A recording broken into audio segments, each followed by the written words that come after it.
हाय और मूवी शुरू होती है। तब रात के समय में हम किम नाम के एक आदमी को देखते हैं जिसे काफी डरावने सपने आ रहे थे। काफी डरा हुआ जब उसकी आंख खुलती है तब वो देखता है उसका दोस्त और रूममेट साइड में ही मर गया है और ये देखते हुए वो पागलों की तरह चिल्लाना शुरू कर देता है। लेकिन तभी पता चलता है कि ये भी एक सपना था। अब उसकी हालत काफी खराब होने लगती है कि उसके साथ आखिर हो क्या रहा है। दूसरी जगह पे हम सैम नाम के लड़के को देखते हैं जो काफी अच्छा मोटर रेसर होता है, लेकिन हमेशा उसके टीममेट्स उसे चीटिंग करके हराते थे, जिस बात से वो काफी परेशान रहता था। अब इसके बाद वो अपने फ्रेंड के शॉप पे जाता है और उससे एक पार्सल लेता है। तो फ्रेंड उसे कहता है कि प्लीज मेरे शॉप पे थोड़ी देर के लिए ध्यान रखना, और सैम थोड़ी देर शॉप में रुकने के लिए राजी होता है। अब दूसरी जगह हम देखते हैं कुछ लोग बैंक को लूटने के लिए आते हैं और इन्हीं में शामिल होता है किम और उसके कुछ साथी बैंक लूट रहे थे। इस टीम में 5 मेंबर थे, खुद किम, सिड, जून, ली और उनका लीडर जो। बैंक लूट कर वो पैसे अपने वैन में भरते हैं, लेकिन तभी वहाँ पे पुलिस आती है और फायरिंग करने लगती है, जिसमें जून को गोली लग जाती है और बाकी के लोग जून को वहीं पे छोड़ के भाग जाते हैं। अब पूरे रास्ते पुलिस उनका पीछा कर रही थी और इसी हड़बड़ी में उनकी वैन सैम के दोस्त की शॉप पे ही क्रैश कर जाती है। अब पुलिस से बचने के लिए लोग पीछे के दरवाजे से भागते हैं और इसी में बेचारे सैम को भी वो लोग अपने साथ होस्टेज रख लेते हैं। अब ये लोग एक जगह पे आके छुपते हैं, लेकिन किम को बार बार लग रहा था कि उसके आसपास कोई मौजूद है, लेकिन उसे समझ नहीं आता कि उसके साथ क्या हो रहा है। अब वहाँ से भागते हुए ये लोग आगे आते हैं एक रेलवे की सुनसान प्लेटफॉर्म पे, और वहाँ पे एक खाली ट्रेन पड़ी होती है। उसके लास्ट कोच में जाके ये लोग छुप जाते हैं। उनका प्लान होता है कि रात भर यहीं पे रुकेंगे और उसके बाद पैसों को आपस में बांट कर वहाँ से निकल जाएंगे। तभी किम पूछता है इस सैम का क्या करना है, तो जो सैम को अपने साथ रखना चाहता था क्योंकि उसे आसपास के एरिया के बारे में पता नहीं था। अब रात होने का वेट करते करते ये सब लोग सो जाते हैं। सोने के बाद सिड को बहुत ही डरावना सपना आता है जहाँ पे एक अजीब सी औरत उसके सपने में आती है। वो डर के उठता है, उनकी आँख खुलती है तब वो नोटिस करते हैं कि ट्रेन ऑलरेडी शुरू हो गई है, और तभी वहाँ पे अचानक से जून भी आ जाती है। अब इसे देख के सब लोग हैरान हो जाते हैं कि ये पुलिस के जंगल से भाग के वापस कैसे आई, इसे तो गोली लगी थी। तो जून कहती है कि वो पुलिस से बचते हुए यहाँ पे आई है, लेकिन वो इनके ऊपर काफी गुस्सा थी कि ये लोग उसे अकेला छोड़ के वहाँ से भाग आए थे। अब इसी दरमियान ट्रेन के दूसरे डब्बे से काफी आवाजें आने लगती है, मानो वहाँ पे काफी सारे लोग हो और कोई सेलिब्रेशन चल रहा है। अब ये लोग उस कंपार्टमेंट में जाते हैं तो उन्हें काफी सारे यंगस्टर्स दिखाई देते हैं जो पार्टी कर रहे थे, और उसके नेक्स्ट कंपार्टमेंट में भी काफी लग्जरियस हाई क्लास पार्टी चल रही थी। ये देख इनके मन में और भी लालच आता है और सोचते हैं कि ये लोग इनको भी बंदूक के नोक पे लूट लेंगे। फिर वो लोग वापस अपने कंपार्टमेंट में आते हैं और प्लानिंग करने लगते हैं कि इन्हें कैसे लूटना है, लेकिन सैम इन्हें इंटरप्ट करते हुए कहता है कि तुम इन्हें लूट के जाओगे कहाँ पे, ट्रेन तो अभी भी चल रही है और ट्रेन कहाँ जा रही है, कहाँ पे रुकेगी, इसके बारे में तुम्हें कुछ भी नहीं पता। लेकिन सैम को इग्नोर करते हुए सब लोग चोरी करने के लिए निकल जाते हैं। ली और जो फिर पार्टी में जाके लोगों को ड्रिंक सर्व करने लगते हैं ताकि सब पे नजर रखे। तो यहाँ पे किम को अचानक से एक गोश्त दिखाई देती है और उसे रियलाइज हो रहा है जब से उसे सपने आ रहे हैं उसके साथ कुछ अजीब हो रहा है, और किम अभी पूरा घबरा के बेकाबू हो गया था। अचानक से वो देखता है कि वही गोश्त एक बड़ी सी चाकू लेके उसकी तरफ आ रही है और पीछे से जून ने ही उसे पकड़ के रखा है और वो भागने नहीं दे रही है उसे। लेकिन जैसे ही वो भूत चाकू मारने वाली थी अचानक से उसकी आँख खुलती है। ये भी सपना था। सीडू से कहता है कि तुम पागल हो रहे हो, तुम्हारे कारण इन सबको हम पे शक होगा, और दोनों के बीच में काफी आर्गुमेंट होता है। तभी सिड किम को जो के पास लेके जाता है और कहता है इस लूजर के कारण हम सब पकड़े जाएंगे।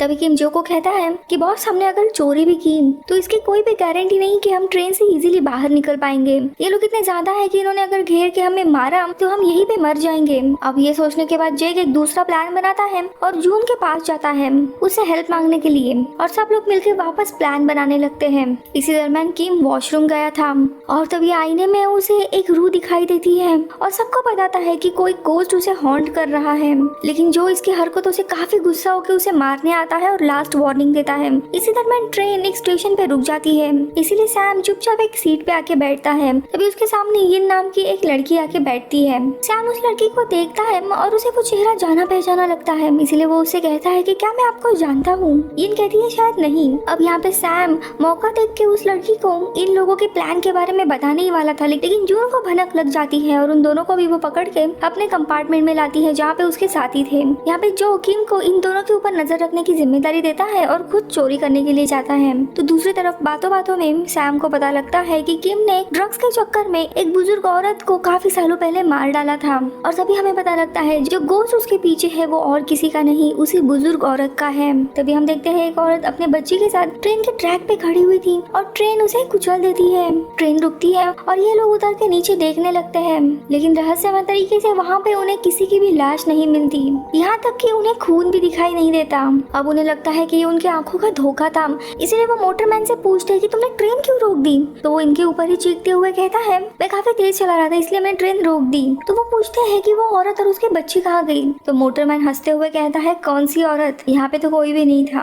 अब बाकी के सारे लोग वापस ऊपर चढ़ने लगते हैं, लेकिन किम को कुछ तो गड़बड़ लग रही थी, इसीलिए वो ट्रेन के नीचे उस औरत को ढूंढने लगता है। और तभी किम को वो दूसरे दरवाजे से ऊपर आते हुए दिखाई देते हैं, लेकिन जब वो ऊपर देखता है तो ऊपर कोई भी नहीं था। वो काफी घबरा जाता है और अपने दोस्तों को जाके बताने लगता है, लेकिन कोई भी उसके बात का विश्वास नहीं रखता। ये सब लोग अंदर आने के बाद इन्हें और एक बड़ा शॉक लगता है। जितने भी लोग अंदर थे वो रहस्यमय तरीके से गायब हो गए थे। तेज बारिश हो रही थी लेकिन वो लोग भीगे नहीं थे। अब जाकर इनको समझ आता है कि किम की बात सच थी और यहाँ पे कुछ तो अजीब हो रहा है। ली और लेक्स दोनों भी काफी डर जाते हैं। अब आगे ये सब लोग उन हजारों लोगों को ढूंढने के लिए निकल पड़ते हैं ट्रेन में। किम यहाँ पे ली को कहता है कि ये जरूर किसी आत्मा का काम होगा, लेकिन सब लोग उसकी बेतुकी बातों पे परेशान हो रहे थे। तो दूसरी जगह पे हम सैम और वो लड़की यिन को देखते हैं जो बातें कर रहे थे, और तभी बातों में पता चलता है कि यिन ये मॉडल है, इसीलिए सैम को उसका चेहरा काफी अच्छे से याद है। आगे सैम बताता है कि जो और उसकी गैंग इस ट्रेन के लोगों को लूटने वाले हैं, लेकिन मैं तुम्हें उनसे बचाऊंगा और हम दोनों भी अगले स्टेशन पे उतर जाएंगे। तो यिन काफी दुखी हो जाती है और कहती है इस ट्रेन से कोई भी कभी भी बाहर नहीं निकल सकता। आगे वो कुछ बता पाती, अचानक से वो दीवार की तरफ खींची चली जाती है और दीवार से हाथ आके उसे अंदर खींच लेते हैं। ये सब कुछ देख सैम काफी डर जाता है। तो दूसरी जगह पे यिन को हम एक अनजान साये से बात करते हुए देखते हैं। वो साया उसे कहता है कि तुम्हें पता है इस ट्रेन के सारे नियम हम बनाते हैं और तुम किसी को भी कुछ भी बता नहीं सकती। तो वो कहती है कि मैं बस सैम को बताना चाहती हूँ क्योंकि वो निर्दोष है। तो वो साया उसे कहता है कि हाँ बहुत जल्दी हम सबको बताएंगे। फिर आगे हम किम को देखते हैं, वो वापस बाथरूम में जाके फेस वॉश कर रहा था। तो सीट दूसरे कंपार्टमेंट में लोगों को ढूंढ रहा था। तभी उसे जून दिखाई देती है, वो जख्मी थी और वो सीट को मारने आती है। जब हम जून को देखते हैं तब उसके सर पे गोली लगी हुई थी और यहाँ पे हमें पता चलता है जून उसी बैंक रॉबरी के दरमियान पुलिस के गोली से मर चुकी है। और ट्रेन में आई हुई वो लड़की जून नहीं बल्कि उसकी आत्मा थी। वो गुस्से में सिर से पूछती है कि तुम लोग मुझे वहाँ पे अकेले छोड़ के आए थे, क्यों? तुम्हारे कारण मैं आज मर गई और मैं किसी को नहीं छोड़ूंगी। वो उसे मार के काफी जख्मी करती है। दूसरी तरफ ली सीट को ढूंढता हुआ आगे बढ़ता है, तभी सीट उसके पास आता है। ली को देख वो काफी डरता है और चीखने लगता है। तभी जून सीट का पूरा गला काट देती है, तुमने भी मुझे वहाँ पे मरने के लिए छोड़ दिया था। ये सब कुछ देखते हुए ली वहाँ से तेजी से भागने लगता है, लेकिन वो एक कंपार्टमेंट में आके फंस जाता है जहाँ से काफी सारे हाथ बाहर निकलने लगते हैं। वो इन सब से काफी डरने लगता है। उनसे बच के वो आगे भाग ही रहा था, लेकिन तभी औरत और उसकी बच्ची आती है जिसे हमने पहले देखा था। और यहाँ पे रिवील होता है जब ये लोग बैंक की रॉबरी करके भाग रहे थे तभी ली कार चला रहा था और उसने इस औरत और उसकी बच्ची को कार से उड़ा दिया था। इसी के कारण वो उसे हॉर्न कर रहे थे। इनसे बचते हुए वो आगे जाता है तो ट्रेन के बाहर काफी ज्यादा लावा था जिसमें गिर के उसकी मौत हो जाती है। आगे हम देखते हैं किम के हाथ को किसी ने मिरर से जकड़ लिया था और उसका पूरा शरीर आईने के अंदर खींचे चला जाता है। वो अपने हाथ को बाहर ही नहीं निकाल पाता, इसीलिए वो आईने को तोड़ता है जिसके कारण उसका पूरा हाथ टूट जाता है और बाथरूम में पूरा पानी भरता है और उसमें वो डूब के मर जाता है। तभी इन सब का जो लीडर था जो उसे सैम मिल जाता है और जो भी कुछ चल रहा था उसका फ्रस्ट्रेशन वो सैम पे निकालता है और उसे बेरहमी से मारने लगता है। लेकिन तभी उसे बचाने के लिए यिन वहाँ पे आती है और जो वहाँ से निकल जाता है। और तभी यिन सैम को बताती है कि इस ट्रेन में वही चढ़ सकते हैं जो असल जिंदगी में मर गए हैं, यानी ये ट्रेन सिर्फ मरे हुए लोगों के लिए है, जैसे कि मैं और बाकी जितने भी पैसेंजर थे वो मरे हुए लोग थे। सैम पूरा हैरान होता है। वो कहता है कि नहीं, मैं तो जिंदा हूँ, मेरी माँ मेरा घर पे वेट कर रही है, मुझे तो शॉप पे भी नहीं होना चाहिए था जहाँ पे इन चोरों ने मुझे पकड़ा था। फिर यिन आगे उसे बताती है इस ट्रेन में बाकी लोगों को वही देख सकता है जो असल जिंदगी में मर गया है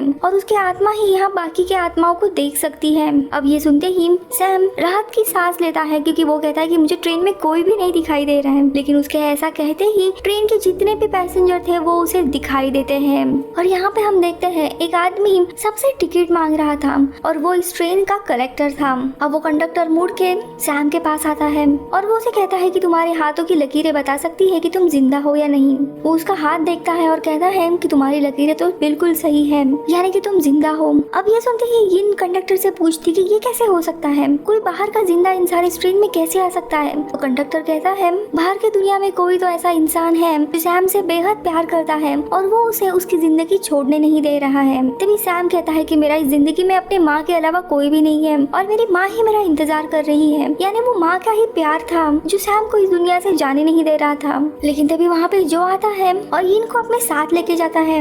अब सैम उसे बचाने के लिए जाता है और इन दोनों में वापस लड़ाई शुरू होती है और वो यीन को बचा लेता है। तभी कंडक्टर वापस आता है और सैम को कहता है कि देखो ये मरे हुए लोगों की ट्रेन है, यानी डेड ट्रेन, और ये नरक की तरफ जा रही है और अब बहुत जल्दी ही नरक का द्वार आने वाला है और अगर एक बार नरक के अंदर चले गए तो तुम बाहर नहीं आ सकते, इसलिए तुम्हें जल्द से जल्द यहाँ से बाहर निकलना होगा वरना तुम भी एक भटकती रूह बन जाओगे। वो सोच में पड़ जाता है कि इस ट्रेन से अभी बाहर कैसे निकलूं। तभी ये उसे हेडफोन देते हुए कहती है कि ये अपने कानों में पहनो और देखो तुम्हें क्या सुनाई दे रहा है। सैम ऐसे ही करता है और कुछ ही देर में ट्रेन के अंदर एक पोर्टल तैयार होती है, एक गेटवे जो मॉडल दुनिया से कनेक्ट करता है, यानी हमारी दुनिया से। इनको थैंक यू कहता है और वो उस पोर्टल से निकल जाता है और रियल दुनिया में पहुंच जाता है। ये वही वक्त था जब ये पांचों चोर चोरी करके सैम के शॉप में क्रैश कर गए थे। सैम वहाँ पे खड़ा था, उसके साथ कंडक्टर भी आता है। सैम उसे पूछता है कि मैं यीन से कैसे मिल सकता हूँ, तो वो कहता है कि उसकी और तुम्हारी रेखाएं अलग है, तुम उससे नहीं मिल सकते। और तभी हम देखते हैं फायर ब्रिगेड को जख्मी हालत में सैम दिखाई देता है। उसे वे लोग हॉस्पिटल में लेके जाते हैं और सैम की आत्मा वापस उसके शरीर में प्रवेश करती है। तो यहाँ पे जो पांचों चोर रहते हैं वो उसी एक्सीडेंट में मारे गए थे, लेकिन वो उस बात से अनजान थे। उन्हें लग रहा था कि वो जिंदा है, लेकिन जैसे मरने के बाद रीपर किसी की आत्मा लेने के लिए आता है, उसी तरह इस मूवी में दिखाया गया है कि मरने के बाद लोगों की आत्मा शरीर से निकलकर उस ट्रेन की तरफ जाती है जिसका अंत नरक है। लेकिन यहाँ पे सैम एक ऐसे स्टेट में था जो कि ना तो जिंदा था ना मर गया था, इसलिए वो लोग सैम के रूह को भी अपने साथ लेके जाते हैं। लेकिन उसकी माँ के प्यार के कारण वो वापस आता है क्योंकि वो मरा नहीं था। और मूवी यहीं पे खत्म होती है। Bye bye.